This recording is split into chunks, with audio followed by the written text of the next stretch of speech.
And here we are on part 10 of Hinnom. So this is turn 52. We've collected 15 fire gems from Urmor and 4 from Russ, 4 death gems. Even after defeating him in battle. This is just Lanka casting Will of Misery again. I feel like this global's been casted multiple times by him at this point, and it just keeps getting dispelled. Vanheim's just proclaiming a new prophet. There was a battle between us and Vanheim in Ostmark. He's got a lot of mounted herdmans and then just some PD. I brought a lot of chariots. I brought one guy to spam skeletons who does have a skull staff. These herdmen are on attack rear commands, fortunately for us, so they're avoiding my very vulnerable necromancer. The poor Hobergs don't really stand a chance. I mean, these guys are pretty intense. 19 defense skill, a lot of attacks.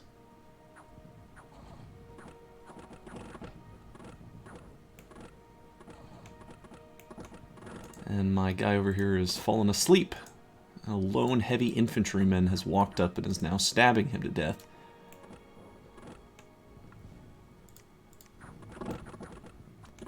He gets smashed. Takes a never-healing wound, just in time for a chariot to save his life. And we take the province. It's a little messy. And then there was a battle between Femoria and Urmor. So this is sort of Femoria's entire remaining mage core. He's got this king, which is kitted out. Kinda. It's got some, like, this is a not a good hat, but it's got good armor. He's got some decent weapons, good shield. This thing's a meme. Anyway, big guy. He's got these great eagles. He's got a bunch of these Numidian sorceresses. This one holding an owl quill for some reason. She's wearing a hat. Oh, and this one, yeah, this one, high def. How did you even get def that high? Maybe they can random this? I mean, yeah, skull staff, so death 4, maybe it was, I don't know. And then a bunch of, like, Air 2 dudes. And then some, like, light splattering of units. He also has some adepts of the Iron Order with his mages. He's like his crappy little one-off mages against a very healthy Urmorian force. A lot of bones up in front, some Hastati, some more Hastati than bones.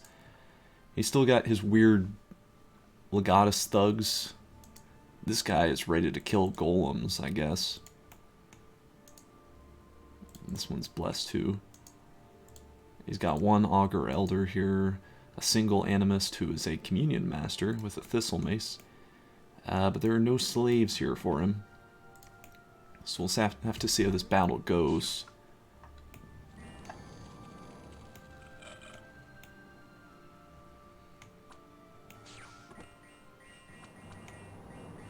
So he casts with his Death Mage Dance of the Morgans, which is a special Fomorian spell that summons these Morrigan women.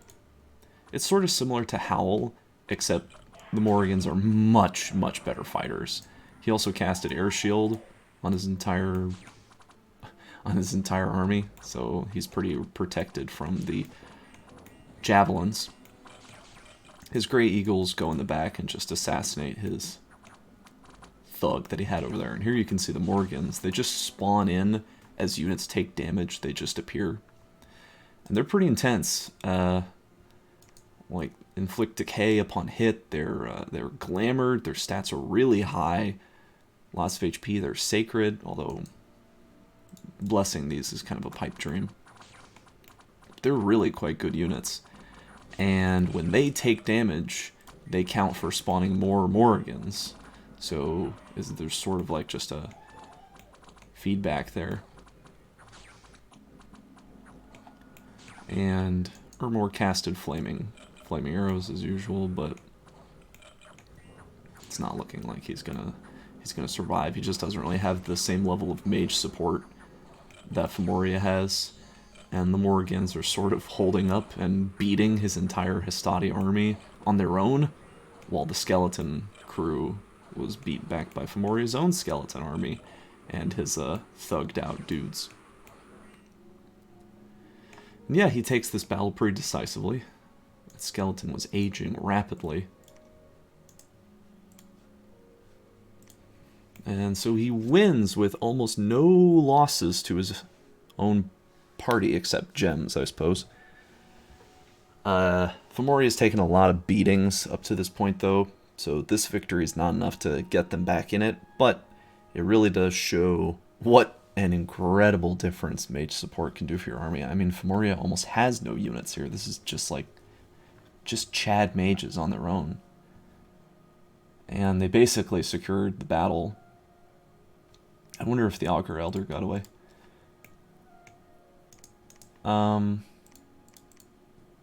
So what am I researching? I'm going for enchantment 7, just to cast Earthblood Deepwell, and maybe Stellar Focus. I'm just moving some guys around over here to start blood hunting in this province and do it safely so we don't get hit by any Vanir shenanigans. And our income's actually pretty high again. It's been a long time. I have this guy site searching here.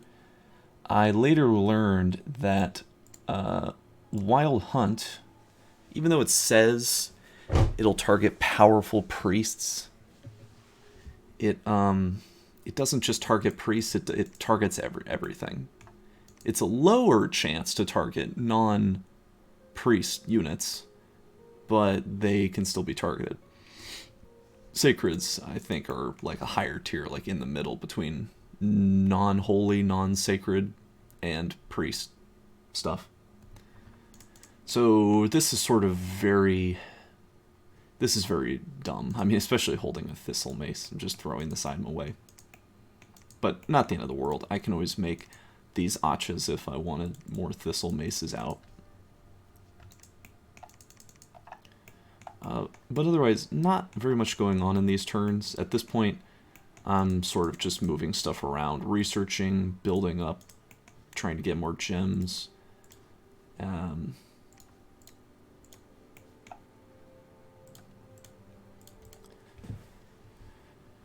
Atlantis proclaiming a guy. Vanheim took the throne of Gaia. And then, yeah, this is just my shaman getting pinged in the Cedarwood Forest by the Wild Hunt. And I guess we somehow win this battle.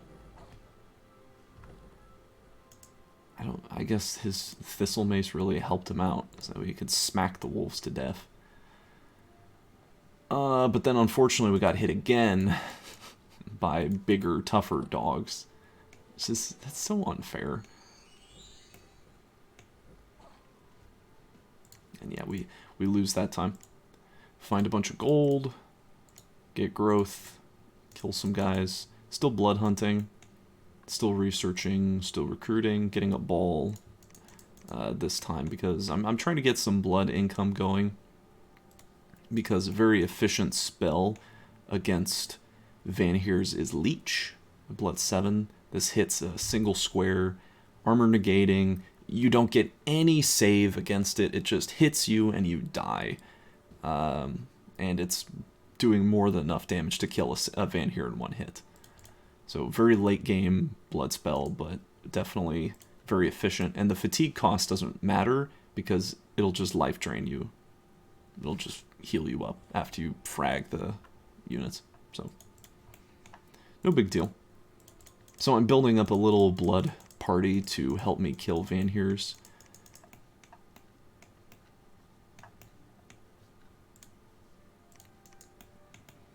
My goals basically at this point are to just reclaim the Holy Land, and then after that try to take Vanheim.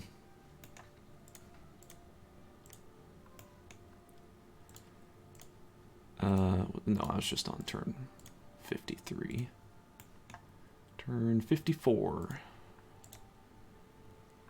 We got 10 fire gems from Lanka, as I'm basically just begging every single player in the game to give me gems.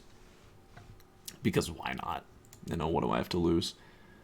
A bunch of forces that dwell in deep forests attack us. We get beat by an Ivy King. Look at his this Asphodelian army. Just a bunch of like woods. See, that's Swarm is not a very good spell at high levels. Look at all this chaff that you just get. And it's causing fatigue to my guys. They're wasting attacks on those bugs while the big men smash them. Great spell. Anyway, we lose that. And I got this pop-up, which I've never seen before. I had no idea this was a mechanic. That if you're constructing a fort in progress and then it gets besieged, it can be resumed once the siege is lifted. I didn't know that. Also, Kalem was wiped out.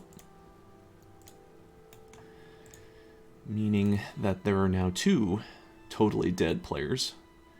Although, frankly, I'm basically finished. Russ is killed by me, amazingly, even though I was already in my dead state. I think Niflheim is out of it. Vanheim is... well, Vanheim is like a statelet, much like me. So really it's just up to Ermor, Femoria, maybe Niflheim, and Lanka. And Atlantis too, I guess. So basically half the players are pretty much done at this point. Yeah, you can see the death... Well of Misery. Yeah, Well of Misery got dispelled. Again, pretty amazing the amount of times it's being allowed to be dispelled this game. And I'm casting Earthblood Deepwell with my Father Illerf, which is a big mistake to empower this guy in Earth. There was no reason to do that. I should have just empowered my god. I think it would have been cheaper. Maybe not. I think it was 75 when I did it anyway. Anyway, I mean, the gem bank is gone. I had to alchemize gems, which I think it's worth it. I mean, every turn that Earthblood Deepwell sits and is generating gems for you is another turn that you are getting your money back, and then way more. So I think it's okay. As long as it stays up. It definitely could get dispelled, especially since people are dispelling Lanka's stuff.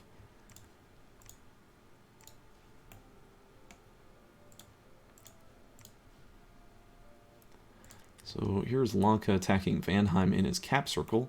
He sent a single commander, Frostbrand, Vine Shield, Horned Helmet, Amulet of Anti-Magic, all the usual stuff. And he's got some Blood Slaves. Vanheim doesn't have anything but PD here. Gives himself Mistform, of course. And then Mirror Image. This guy's pretty tough. He's blessed now too, so he's reinvigorating. He's got Regeneration, Blood Surge, and Vulnerability. Yeah, I mean, the biggest risk here of the Blood Slaves getting killed.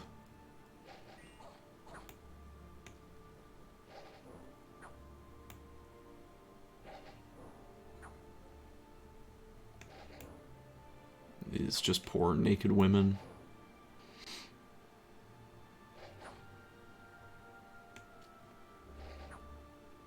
They're amazingly dodging these arrows. Oh, never mind. Only down to one left. She gets killed by a ghost, even.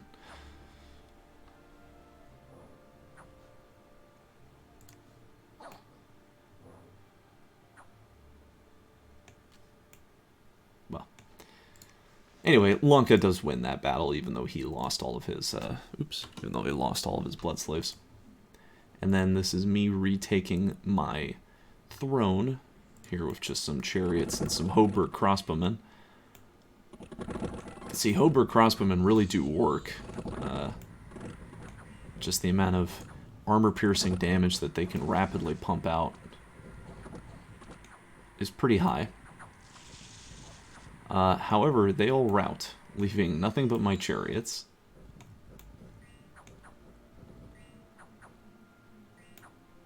Who bump into the Vine Ogres on their way out, and they get killed.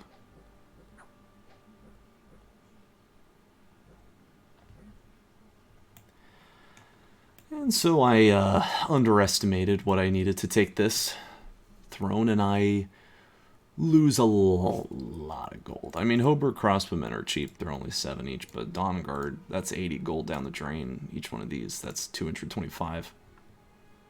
Sort of emblematic of the game as a whole, just not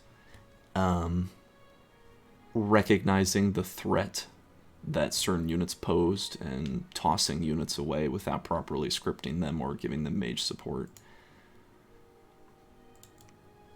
All my retreating Hobergs survived, at least. We also got 23 blood slaves from Russ. He sent me a message, don't let the Goyim know, and he gave me a crown of the Magi, which I believe I'm holding on to it now. I casted Earthblood Deepwell, and Lanka also casted Well of Misery. So I'm getting these delicious 20 extra Earth Gems a month.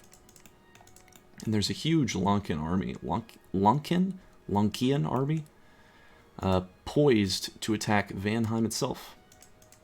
So we will see how that fares.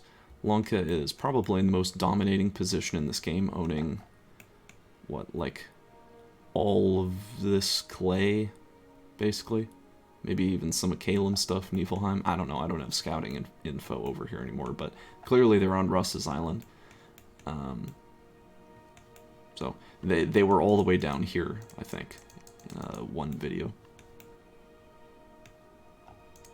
So they're pretty big, and Vanheim is comparably quite small.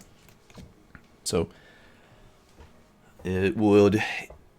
Basically, Vanheim really needs to put up a heroic defense to not get wiped out of the game at this point. As for me, just researching, building up some more stuff, going for construction 6 for some late game thug items. I'm gonna, since I can't really field armies anymore with this income, I'm just gonna go to like Melkarts. And if the game goes even later, I could start getting some more late game blood thug chassis. Perhaps, where is it? Oh yes, the Archdevil. I could roll this guy on a ball.